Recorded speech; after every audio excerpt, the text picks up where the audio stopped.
a reception to honor Wangari. Thank you. And thank we you will very also much. have a celebration on thank the 20th. You, Ambassador Odembo. Thank you very much for taking your time to come and speak with us here today on In Focus. My pleasure.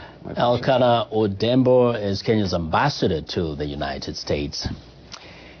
In Nigeria, several months after Dutch oil company Shell admitted fault in two major oil spills in the Delta region, lawmakers are fighting for a larger cleanup fund. But experts say that under even the best circumstances, restoration of the ecologically fragile river delta might take decades. David Axe has the story. They are some of the richest oil fields in the world.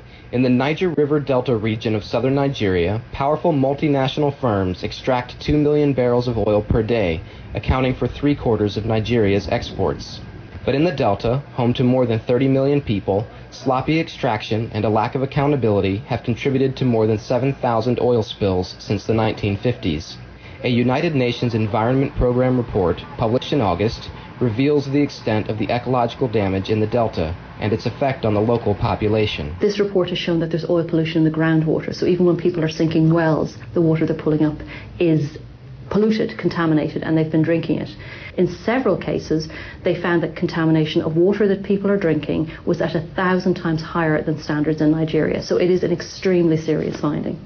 Anger has steadily built among Delta residents. What I have to say is that if you look around you will think that what is flowing around you is water.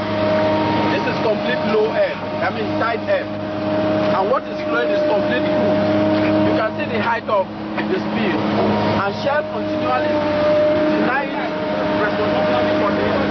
What is going on here? What can be responsible for this? Over 2,000 barrels of oil spilled in here every day. A major class action lawsuit by Delta communities this summer prompted Shell to admit fault in two major oil spills in the town of Bodo in 2008. If you look at the ground here, you see all this is the crude oil. Look at it. See, it enter into the ground, soak it throughout. Look at all over. You can see the big creek there. From that big creek, from the point you are seeing there to where the pipeline is about 1 kilometer plus. So when the equipment failure there, the water that is flowing from that side begin to go through the creek like that and like that.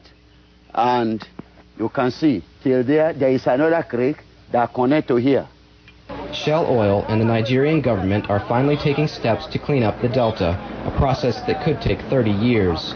But two Nigerian lawmakers say the proposed cleanup fund is too small.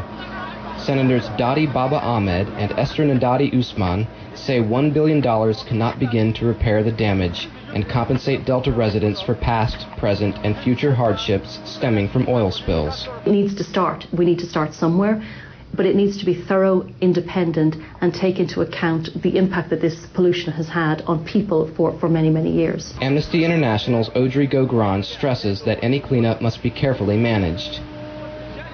David Axe for VOA News. United States Secretary of State Hillary Clinton met